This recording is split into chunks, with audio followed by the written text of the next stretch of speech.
Good morning, everybody. Recording of Shabbos's Daf. We are starting on 48b2, the Mishnah. Zok the Heilige Mishnah. Case of the Mishnah is as follows. There were a bunch of women kneading their dough together to make matzahs, but there was only one small oven. And so the problem over here is the last woman on the line to put her dough into the oven, we got to worry about that the dough that she's kneading is going to turn chametz in the meantime before it gets baked. Says the Gemara, Rabbi Gamliel loimer.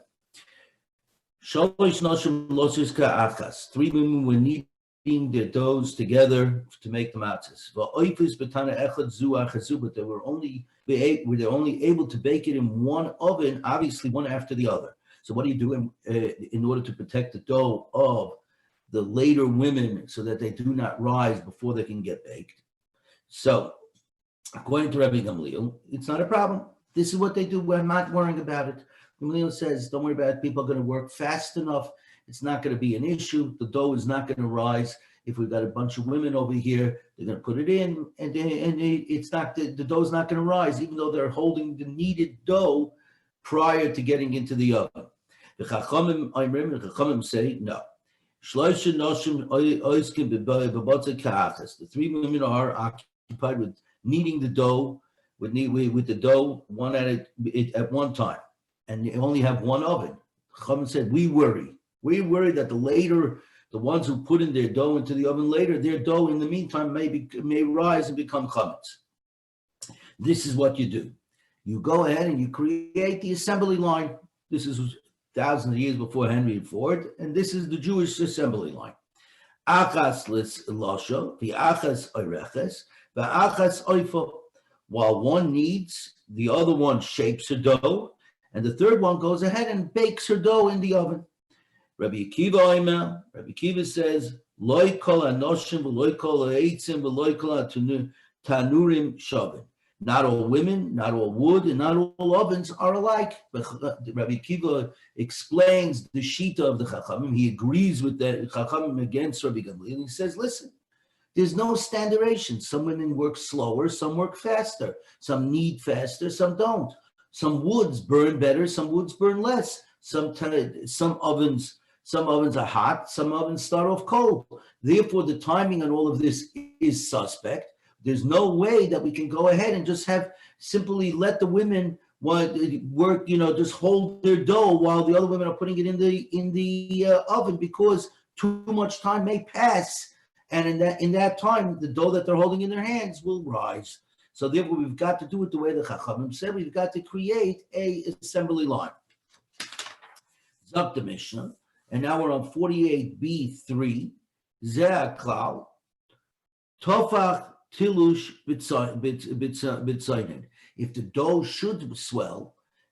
swells, while you're waiting to put the dough into the oven, quickly run your hands under cold water, and take the cold water and smear the water over the dough, like Ben Beseira said in the previous Mishnah, that's a way that the cold water will stunt the leavening process. So it says the Gemara, Tanu Rabbanon, the first of the 3 has kneaded her dough. Once she kneads it, she goes first and she shapes it. The chaver to losha tachtera, and then the one that behind her, the woman behind her, then she starts kneading the dough. When the first one finishes shaping her dough, she goes ahead and she sticks it into the oven to bake it. And then her friend underneath who has been kneading begins to go ahead and shape the dough. And then the third one steps up and she begins to knead the dough. When the first one has finished baking her dough, she goes back to the back of the line and she begins to knead the new dough. And the next one who was shaping her dough now puts her challah into the oven. And the third one who was kneading now goes ahead and shapes. And the circle and the rotation continues. And And the rule is, as long as they're busy, they're occupied with the dough, it will not rise. Because as we learned before, that if you bang on it and you knead it, etc., that retards the leavening process. Rabbi Akiva brings from the Mishnah, the Gemara brings from the Mishnah, Rabbi Akiva, Omer, Loi Kol Hanoshim. Not all women are alike. Tanya, so he learns. Omer Rabbi Akiva said, Dante lifnei Rabbi Gamliel. I argued before Rabbi Gamliel to Rabbi, you should have taught us b'noshim zerizus or kenoshim sheini zerizus. Are we talking about women that are conscientious, that are energetic, or women who are not energetic? In other words, how fast do they move? Be'etzim lachim or be'etzim yiveshin, or whether the eitzim are damp, or the eitzim are, or the wood is dry. B'tana cham or b'tana tzayner, by a cold oven or a hot oven, right? Depending on what the situation is. Is Zak Rabbi Gamliel. Amali said no. All that we have is what the Chachamim taught us. Zeh haklal tofach tilush b'tzanoim. That if it starts to rise, rinse your hands in cold water and apply the cold water to the bread that will stunt the growth.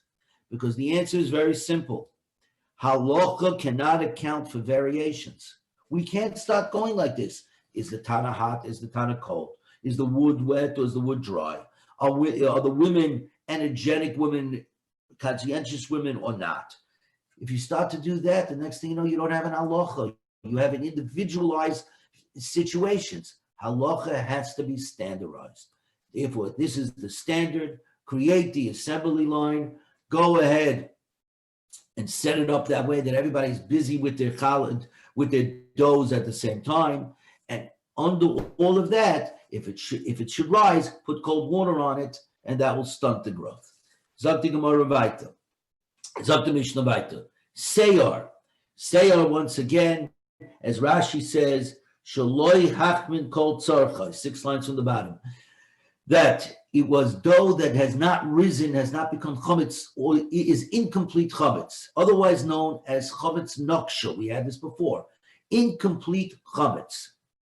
The halacha is, even though it's incomplete, and therefore midiyoi raisa is not chametz, biblically speaking, it still needs this chametz noksha. Still needs so says the Mishnah, Yisrael has to be burned. Sorry about that. Seer Yisrael. Seer, which is chametz noksha, incomplete chametz, has to be burned. However, potter, but the one who eats it is not liable for either karis or malchus or lashes. Why? Because it's only midrabanan, midiraisa. Incomplete chametz is not chametz. When you're fully chametz, you're chametz, and then of course, then you chayav karis. As the Mishnah goes on to say, siduk, furrowed dough, as the Gemara is going to explain, and the Mishnah is going to explain that in a second. Yisrael has to be burned. V'achlei chayav karis, and one who eats it is chayav karis, because that is chametz midi araisa. It's biblical chametz, and therefore cannot be eaten. Ezu seir. So what is the definition that this is seir? That this is incomplete chametz noksha? V'karneg chagovim. When it develops cracks like the antennas of a locust, meaning one or two cracks like this, a couple of little cracks on the outside. That tells me that the leavening process has started, but it hasn't completely leavened. Siduk, what is siduk? In other words, full-fledged chametz. Shenis arus sidokim zebezeh, that the cracks, there's enough cracks that they begin to interlace one with the other. By this time, that is already full-fledged chametz, and it's chayav kares. Divrei Rabbi Yehuda. So Rabbi Yehuda holds that seyor, the incomplete chametz noksha, the rabbinic chametz, is when it develops just a couple of cracks like the antennas of locusts, and when the cracks begin to grow and interlace with each other, that already is fully leavened and is a diaraisa. That's Rabbi Yehuda. The Chachamim no. This and that one, it doesn't matter, the chayav kares, because even when it develops just a couple of cracks, like the antennas of locusts, that is already leavened, and it's chametz gomor, it's fully chametz midi araisa biblically, and if you eat it, you're chayav kares. 48b4. The Ezu is Seir, and in that case, according to the Chacham, what exactly is Seir? If any little bit of cracks, even like a couple of cracks, like the antennas of locusts, is already chametz gomor, then what is Seir chametz naksha?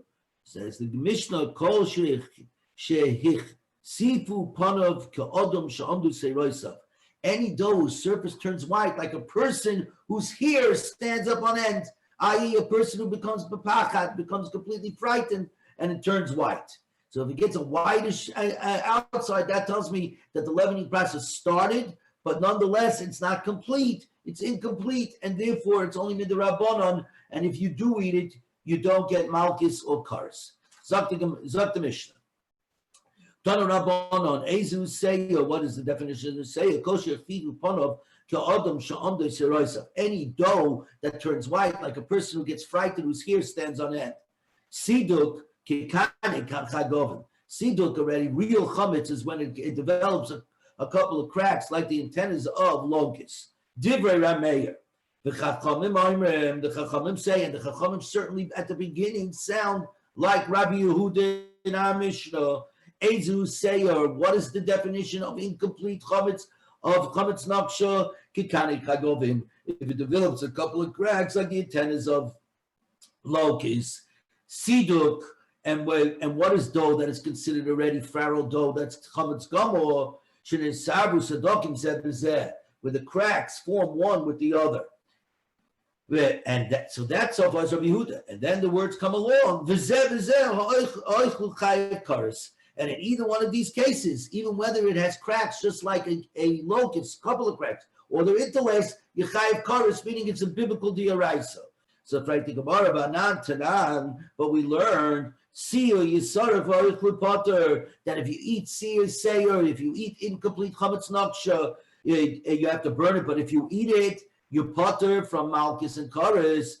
Divrei Rabbi Yehuda. That's Rabbi Yehuda. So how could this Mishnah say v'zeh oichlin chayiv kares? And for the Gemara, those last words, Eimal Rameya zeh v'zeh oichlin chayiv kares. You're right. The last words go back to the beginning, Divrei Rameir, that according to Rameir, even if it has cracks, just like a chagovim, just like a locust, just a couple of cracks, you chayiv kares. But Rabbi Yehuda would say, no, Seir is not. Seir, when it only has a couple of cracks, it's Seir, it's only incomplete, and you're not chayiv kares. Amar Rava, my Tama de Rameir, what's the Tama Rameir that just a couple of cracks is already considered fully fledged chametz, and Zakti Gemara ein lo kol sedek v'sedek milamalosh ein lo b'ma b'kamo to sedokim milamato. As you'll find that when it develops a couple of cracks on the outside of the bread, that means that there's plenty of cracks underneath the surface that have already interlaced. So that couple of cracks on the outside is proof that it's already interlaced with a bunch of cracks on the inside. So therefore, it's chayiv kares if you eat that, or if you eat the bread that already has just a couple of cracks on the outside. We are now on the Daf Memtes of an Aleph 49a1 at the Mishnah. Okay, as we know, chametz is usually disposed of, is burnt, is disposed in the fire on Erev Pesach. Okay, and on Erev Pesach we do the bedika at night. We say kol chamir v'chamir, we burn it. But what happens like this year?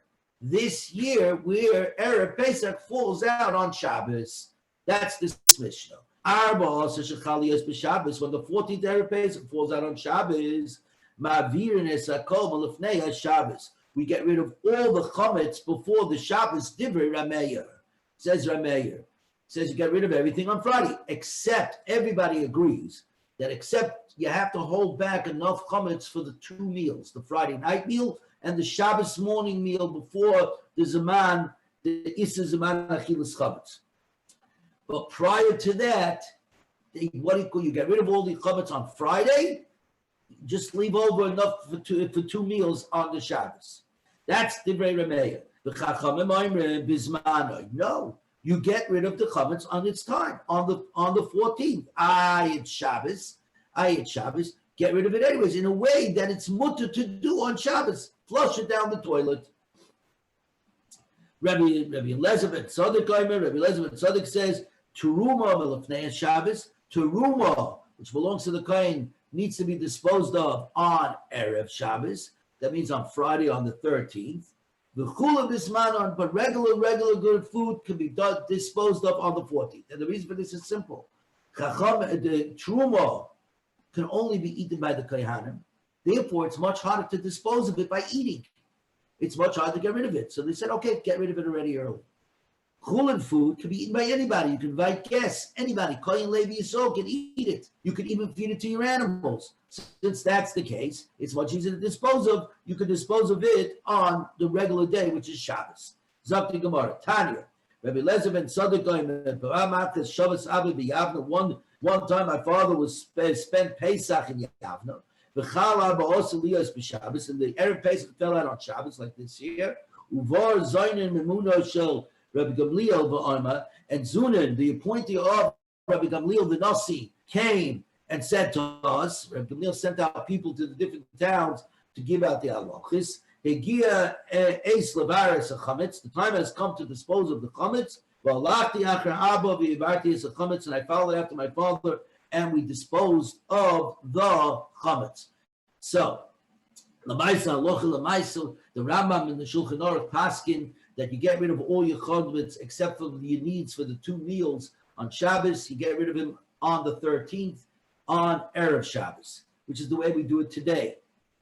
Though the Ran argues from the words of the Chachamim, and he says, no, the Ran actually says you get rid of all your chametz even on Shabbos, just in a permissible way to do it on Shabbos. But we actually paskin obviously that way. Now, there are 2 ways, of course, of getting rid of your chametz. You can be mevatel it belev, bittul, nullification in the heart, which we do. We say kol chamira v'chamira de'ikah b'shisi. You mevatel, you nullify in your lev, and you just declare it by mouth so people should know. Or we do the bedika, otherwise known as search and destroy. Search for chametz and then destroy it. Minat Torah, biblically speaking, any one of those 2 methods is good, one or the other. The Chachamim, like we do, require us to do both the search and destroy of bedika and the kol chamira v'chamira, the nullification, the bittul. The question is, what happens if someone is on the 14th and he forgot to do it?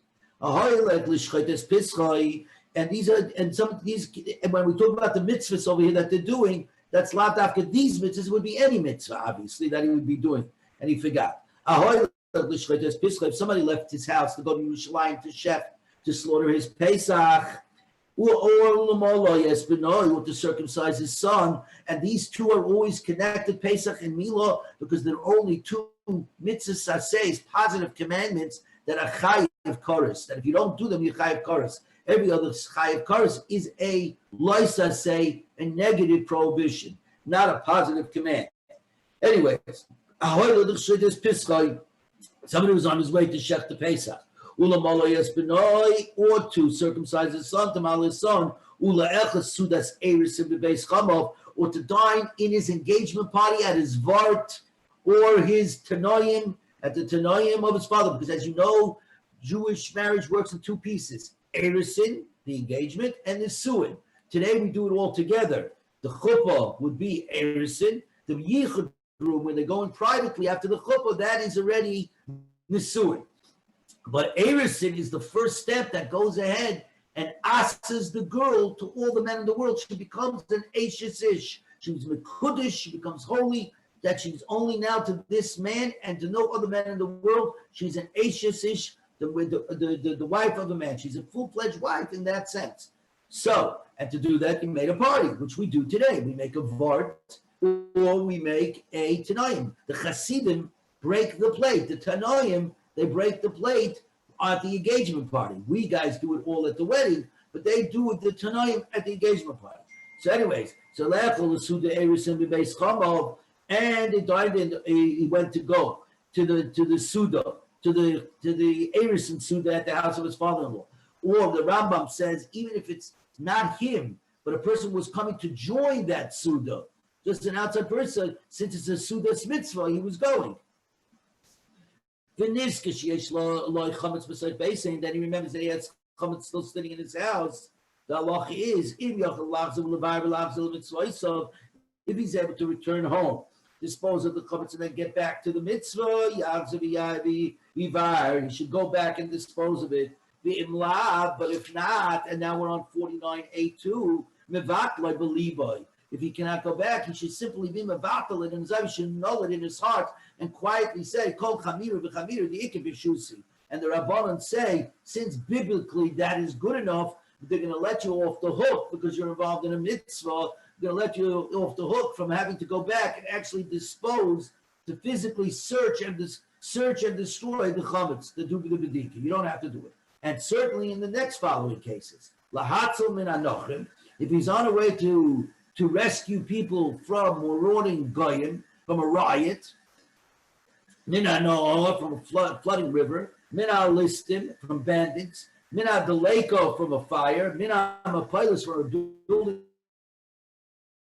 that was falling down, and he remembers this chametz in the house. Yivata believe it, no questions about it. We're dealing with pekuach nefesh, saving a life. You go ahead, and you yivata believe it. You don't fight in your heart. But lishpa shavivas a rishus. But if he's going to establish a station that's only a rishus for an optimal purpose, in other words, as we all know, a person on Shabbos and Yom Tov only is allowed to walk 2,000 amas, unless he creates an erev tetchumen. He makes an erev techum. He goes to the Tchum of the end of the 2,000 amas, and over there he puts his ketchup bottle or other food and says, this is my new residence. So now he gains another 2,000 amas. Now, obviously, that's optional. It's optional. You don't have to go more than 2,000 amas. You want to go over 2,000 amas. But in such a case where you're going to do that, and then you remember you have chametz at home, yagzim miyad, you got to turn around immediately and dispose of your chametz. You got to search. You got to search and destroy. And of course, and the same thing,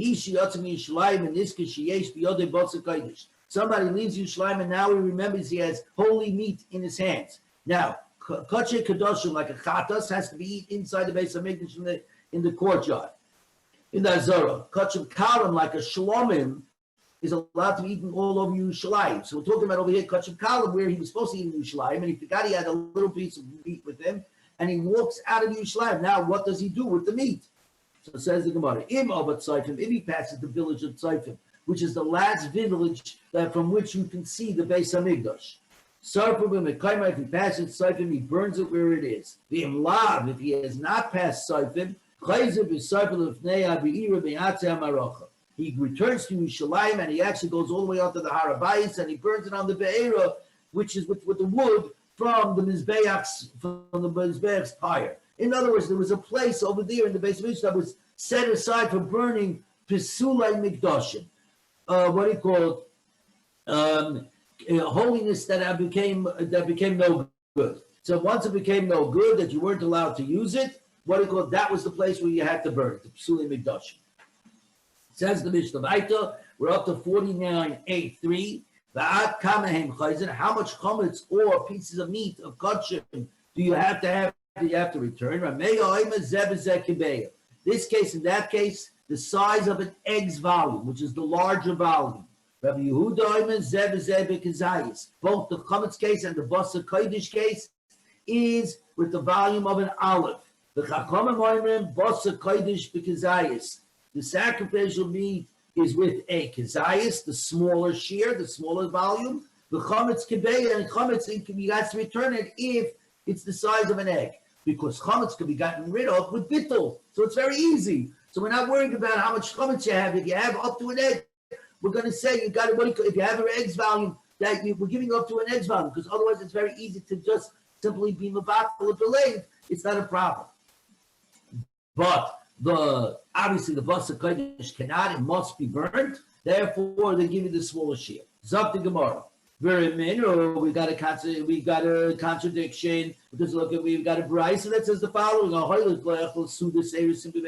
someone was going to the Vart, to the Tanoim, the house of his father-in-law, and to what he called, because he just made the first level of kedushin, the list for the Shvivas or Rishus, or to create a Erev Techum for Shabbos to walk further than 2,000 Amas, Yag Zemiyad must go back to immediately. The Mishnah said, if you're going for the Suda, for the Chasana Suda, for the engagement Suda, that is a mitzvah, and you don't have to go back, unless only if you can go back, do the to get rid of your chametz and come back and do the mitzvah. Rabbi Yochanan like Kasha, Rabbi Yehuda. This Baraisa, the follows Rabbi Yehuda. Rabbi Yosi, and the Mishnah follows Rabbi Yosi. The Tanan, Sudas Eris and Rishus. The Sudas Eris and Rishus, the Rabbi Yehuda. Rabbi Yehuda says the betrothal Suda, the engagement Suda is optional. You don't have to. Rabbi Yosi, I'm a mitzvah. It's absolutely a mitzvah. The Hashda, the Amar Rav Chizda. Machlaik is Sudas Shniya. That in fact the Machlaik is Rabbi Yehuda and Rabbi Yosi is concerning the second Suda, the second engagement Suda. Suda Rishayna Divrei Akol mitzvah. But everybody agrees that the first Suda, the first engagement party, the L'chaim, as it were, the L'chaim is a mitzvah. What's going on? Everybody agrees the one to celebrate the engagement that they made Eresid, that is a mitzvah. The second half, which is a second Suda, in the days of the Gemara, that's when the Chassan came by with the presents for the Kala, the bracelet, the watch. And where does that come from? He gave the presents. That comes from Magdonos Eliezer, the presence of Eliezer. When Abraham Avinu sent Eliezer to find a shidduch for Yitzchak, and he gave when he found Rivka, after they agreed to the shidduch between Rivka and Yitzchak, he gave Rivka the Magdonos presents, and that's where we got. So the minute that we have the Jewish minute of giving presents at the engagement to the chassan is not just a nice tradition, it's in fact comes from Avraham Avinu, that's what we do. So Rabbi Yosi, Rabbi Yosi holds that second Suda, which they used to make in the giving of presents, that too is a mitzvah. Rabbi Yehuda said, no, that one is optional. So it's up to Gemara. In this case, we're on the 49A3, the right-hand column. Afilu Tema Hava Rabbi Yehuda. We could say therefore the Mishnah and the Brisa are both Rabbi Yehuda, V'loi Kasha. Aha, the Suda Rishani. The Mishnah is by the first Suda, which Rabbi Yehuda says is definitely a Mishnah, a mitzvah. Ha, the Suda Shniya, and the Brisa is talking about the second Suda, the present Suda, and that already is, according to him, optional. Tanya, we actually learned it straight out in the Brisa. Amar Rabbi Yehuda, Ani lo Shamati, Ela b'Sudas Erisin, Abuloi Sivloinos. I have heard that only the first engagement party is the mitzvah, but not the Suda regarding the gifts. And I have heard that both the feast of the meal, the Suda for the engagement party, and for the gifts, both of them are mitzvahs. Weiter, Tanya. From this point on, we're going to be learning about Amaratzim. Amaratzim are unlearned people. We're going to be talking very strongly against them, because we're not talking about Stam Amaratzim. We're talking about Amaratzim that are militant Amaratzim. Amaratzim, unlearned people that were militantly against against Talmidei Chachamim, those who learn Torah, and militantly against the Torah itself, as we will see later, the story of Rabbi Akiva in the first 40 years when he was an Amma Oretz, completely unlearned, and had great hatred towards the Talmidei Chachamim and the Torah. Zapti Gemara, Tanya, Reb Shimon said, Kol Suda She'ena Shal Mitzvah, any Suda that's just a regular Suda that's not tied to a mitzvah, Ein Talmidei Chacham Rishoy Lahanes Mimena. A Talmid Chacham is not permitted to have benefit from such a Suda. Kegoin Mai, like example, give me a Suda that's not a mitzvah. Amar Rabbi Yochanan, Kegoin Bas Koyin Yisrael, like the daughter of a Koyin who gets engaged to just a regular Jew. 49A4. Ubas Talmid Chacham La'ama Oretz, or a Bas Talmid Chacham who gets engaged to an Amma Oretz. The Amar of Yochanan Bas Kohen Gadol Yisrael, the daughter of a Kohen, Bas Kohen Yisrael, the daughter of a Kohen, to a Yisrael, Ein a Zavugin Oile Yofa. The Zivik will not develop well. Mahi, in what way will it not develop well? Amar Rav Hizda, Oy Almana, Oy Gerusha, Oy Zera Eloi. The daughter of the Kohen will either become an almana, a widow, or a divorcee, or she will not have children.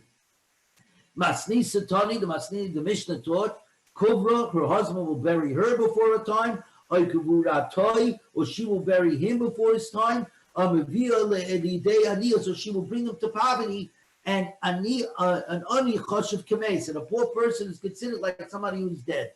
So this is the situation, because they felt that she's married underneath the Kahanim was such a high level. Why is she marrying underneath her station? Yofe is in fact the 15 shiras that we say right after Shema. Why the 15th? Because it says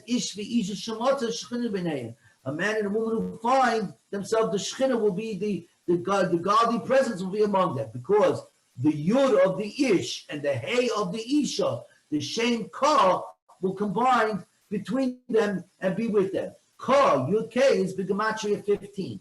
So we say the Zivuk Zol Oila Yofer should rise up to the 15 of Yud K, I, the Yatzav Edochem, Mikayim Yosha until Yofer.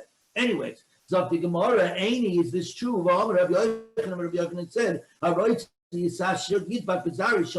one who wants to get wealthy should cleave, shall marry into the descendants of Aaron, because the Kahanim worked in the base of Mikdash and dealt with the Ketairis, and one of the properties of the Ketairis, whoever did the Avodah Ketairis had faith that they would get rich. Kol Shekain b'Torah Kuna ma Sharta. So too, of course, if somebody marries both Torah and Kuna, he certainly will be becoming rich from them. Says the Gemara like Kasha.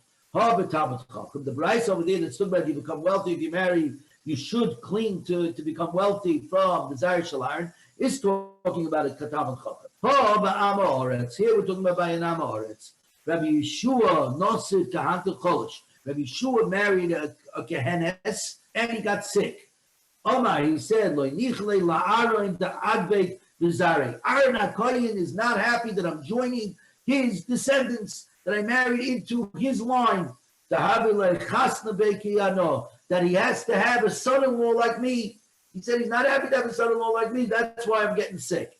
Rabbi Adi bar Ovin Nosef Kahanta, but Rabbi Adi bar Adi married a Kehenes, Nofik Minei Trei B'nei Semiche. And he was Zeichet to have two sons who were unbelievable Rabbeim who got Semicha. Rav Sheshes Berei the Rav Adi, Rav Yeshua Berei the Rav Adi, who we see all over Shas. Amar Papa, Eloinis Nisibna Kahante, I had not married a Kehenes, Loi Arti, I would never have become wealthy. Amar Rav Kahana said Rav Kahana himself was not a Kohen, even though his name is Rav Kahana. Eloi Nisiba Kahanto, Loi Golai. If I had not married a Kehenes, I would not have been exiled from Babel to Eretz Yisrael. The case was like this, that Rav Kahana killed another Jew. It was a Jew that was going to be moiser on another Jew, who was going to report, snitch on another Jew in a monetary manner, and the government was going to come and grab the other guys, all the other guys' stuff, or material stuff. The halacha is a moiser is chayav misa miyad, just because he has a din of a roidif, somebody that's chasing after Jews. And somebody is a roidif, the idea is you must kill him first. That's actually the halacha. And of course, from that, he was chased out of Babel to Eretz Yisrael, very similar to this week's Passion Moshe when he killed the Mitzri and was chased out to Midian. Amalei, they said, "B'hala makom Torah galisa." You were exiled to a makom Torah to Eretz Yisrael. So he answered, "Like Golei the Golei Inchi." I was not exiled the way other people are exiled. Other people go by themselves to do a place of Torah. I was chased out at the threat to my life, and I had to go to Eretz Yisrael. And the answer is very simple.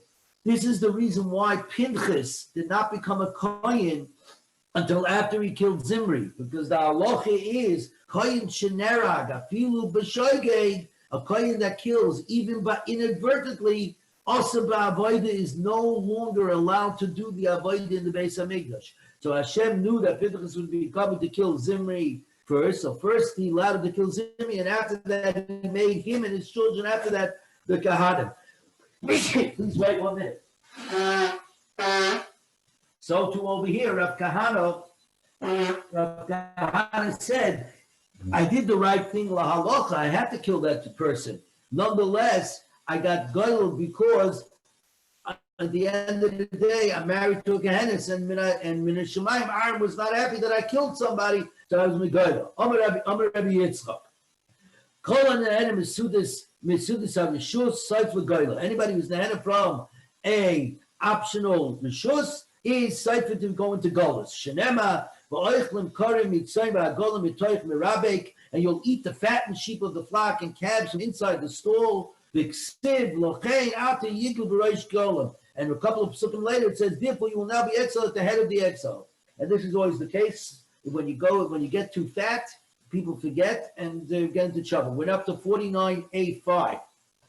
Tanu Rabbanan, Kol Talmud Chochem, Hamar B'Sudas B'Chol Mokim, any Talmud Chochem who likes to eat, who's Marbe B'Sudas in any place, even a Sudas mitzvah, Saif Machem is Beisai, ultimately destroys his home, Uma'alin and Etzishtoi, widows his wife, Umaitem as Goizolov, and orphans his young, the Talmud Mishtachas Mimenu, and his learning will be forgotten from him, Umachloikis Rabbi's Boisolov, and much discord will be to befall him, with the Varav of Ein Nishmam, and his words will not be listened to, Umachalo Shem Shamayim, and desecrates heaven's name, V'Shem Rabbi, and his teacher's name, V'Shem Oviv, and his father's name. You'll notice that Rabbi comes before father, because a teacher's covet comes before a parent's covet. Covered Rabbi, Koiden covered the Koid of it.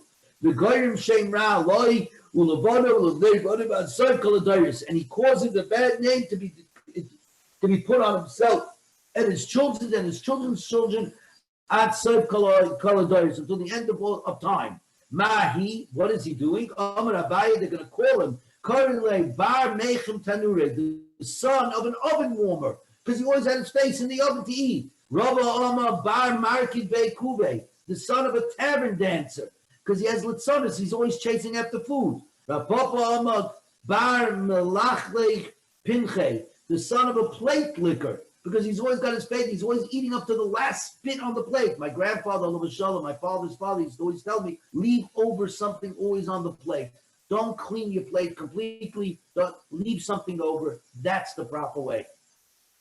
Rav Shemai said, Bar Moch Rabba. He's the son of a folding croucher because he's like a drunk. He's going to fall down from his heaviness and all that onto his clothes and Zabaita. Tanu Rabbanim. La'olam yimkoi odom kol ma'ashiyesh. A person should sell everything that he has. V'yisa bas Talmud Chochem, and he should marry the daughter of a Talmud Chochem. She'em meisa gola, because if he dies or is sent into Golas and is unable to raise his children, mutach lo shebenon bar shabon Talmidei Chachamim. It's assured that his sons will become Talmidei Chachamim. V'al yisa bas Amoritz, and should not marry the daughter of an Amoritz. She'em meisa goylom, because if he dies or he has to be sent to Golas, bon of Ami Aretz, his children will grow up to be unlearned. And again, Ami Aretz in this case means militantly against the Torah. And Talmidei Chachamim, Tanu Rabbanan, the Olam Yimkar Odom Kol Ma Sheyesh La, a person should be ready to sell everything. V'yisa bas Talmud Chacham, and marry the daughter of a Talmud Chacham. V'yasi Vita the Talmud Chacham, and he marry, or if he marries off his, V'yisa bas Talmud Chacham, he should marry his daughter to a Talmud Chacham. V'yisa Vita the Talmud Chacham, or marry off his own daughter to a Talmud Chacham. Moshel Invei Agefen Invei Agefen, because that's the mention of the grapes of a vine combining with the grapes of another vine. Dov Noah Miskabel. This is something fine and acceptable. It's a shidduch that makes sense. That's zugepasst, as they say. That's worthy, that makes a lot of sense. V'lo Yisa bas Amoretz, but he should not marry the daughter of an Amoretz. Moshel Invei Agefen Invei Asneh, because that's the case of the grapes of a vine intertwining with the berries of a thorn bush. Dover Bor, something that's unseemly. We're on 49B1, we're on Amid Bays. The Einam Skabel, as Rashi said, Lishani, to those who hear it, they said, how did such a shit come about? It's not, it doesn't seem to add up. Tanu Rabbanon. A person should be prepared to sell everything that he has. And marry the daughter of a Talmid Chacham. He can't find the daughter of a Talmid Chacham. He should marry off the daughters of the great people of the generation. Rashi says, Anshe Maisa v'tzadikim, men of action and righteousness. He can't find a daughter among a girl among the Gedolei Adar. Yisabas Roishe Kinesias. He should marry off the daughters of the community leaders. Loi Motza Bas Roish Kenisais. If you cannot find the daughter of one of the community leaders, Yisabas Gabe Tzedakah. He should marry off those who administer the charity funds. Loi Motza Bas Gabe Tzedakah. If you can't find a daughter from the administrators of the charity funds, Yitzabas Malante Tinoikas. He should marry off the daughter of somebody who teaches the little children. Yitzabas Ameoretz. He should not marry the daughter of an Amoretz.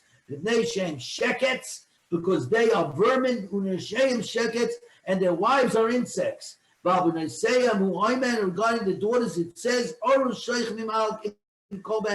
curse is one who lies with any animal. Why such strong language? Because this was after the destruction. We were dealing with Hellenism of Greece. We were dealing with the Athens of Greece and Rome of the Romans. And there was a great fight over here. It wasn't just that they were unlearned. They were physically and mentally against the Talmidei Chachamim and the Torah way of life, as we'll see later with Rabbi Akiva. So therefore, they wanted to keep it. They had to make the differences extraordinarily sharp. Tanya, Rebbe Yomer, Am ha'aretz also le'echel basa behema. An Am ha'aretz is also to eat meat because there's so many halachas involved. So if he does it, he's not going to get it right. He's going to eat treif. Shenema zois Torah sabehema v'oiv. This is the Torah, the law of the animal and the bird.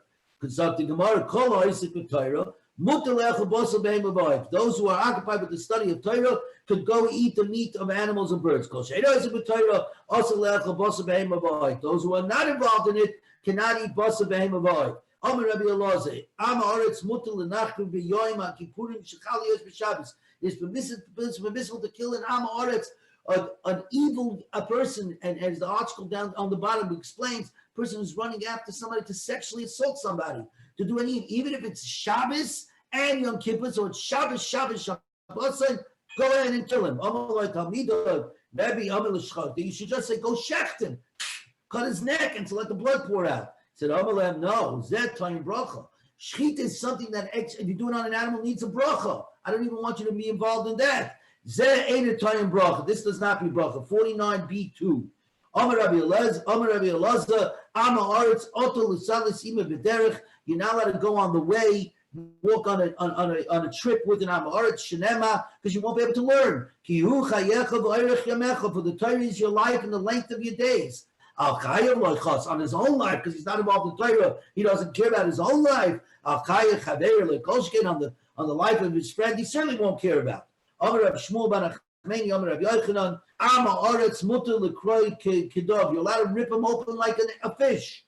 Amar Shmuel bar Yitzchak, umigir gaba. You could even stab him in the back if he's coming after another Jew and he's right of another Jew. He's chasing another Jew to do harm to another Jew. Don't hold back. Tanya, and this is the reason why. Amar Rabbi Akiva, the expert on Amaratzim, because Shayisi Am ha'aretz, when Rabbi Akiva, was an Am ha'aretz, the first 40 years of my life, Amarti, I used to say, Mi yiteli Talmid Chacham v'anshchenu kachamor. Who will give me a Torah scholar that I can bite him like a donkey? Amar Loi Talmidim, Talmidim said, Rebbe Kekelev. Hi, Jerry, I'm just finishing up the Shabbos stuff. Give me 1 minute. I'm just recording the Shabbos stuff. I'm finishing it up. Rebbe Amar Kekelev. Rebbe says like a dog. Amar Lahem. Zen noishik b'sheva etzem. This donkey bites and breaks bones. Zen noishik b'sheva etzem. And this dog bites and does not break bones. Guys, just give me 3 more minutes. I'm finishing up Shabbos' daf. Tanya, Hoyer Ameya Oimer, Kol Ameise Bita L'Am ha'aretz. Anybody who marries off his daughter to an Am ha'aretz, it's as if she tied her up and put her before a lion. Ma'ari doiris va'oicha ve'ein lo boishes panim, just like a lion attacks its prey and devours without shame. Af Amoretz Maku Boil ve'ein lo boishes panim, so too an Amoretz beats his wife and cohabits with her and lies with her without shame. And Rashi and Places explains on the side, Af Amoretz Einim Mamten Achti Tzvayis. He explains very simple. The Amoretz is in the mood. He throws her down and does his thing, and he does not romance her. And the Gemara Rashi and Places says, and the Gemara brings it in many, many places, that that's akin to rape. It's rape. You have to be Matthias, your wife. Hi, Jeff. Jeff, just give me 1 minute. I'm finishing up shop. Okay? Oh, okay. Go ahead. Go ahead. It's